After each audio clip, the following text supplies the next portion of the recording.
Smell అయితే చాలా అంటే చాలా బాగా వస్తుంది. తిని చెప్తే ఎలా ఉందో.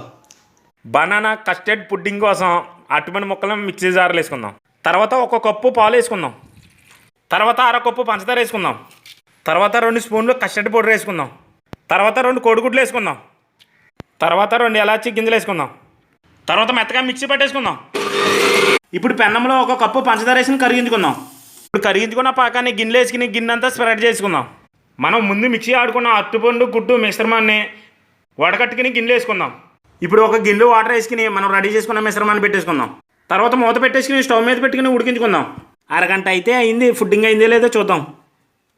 4కి ఏమీ అంటుకోకుండా ఉంటే మన ఫుడ్డింగ్ అయితే రెడీ అయినట్లు లెక్క. గ్యాస్ కట్టేసుకుందాం.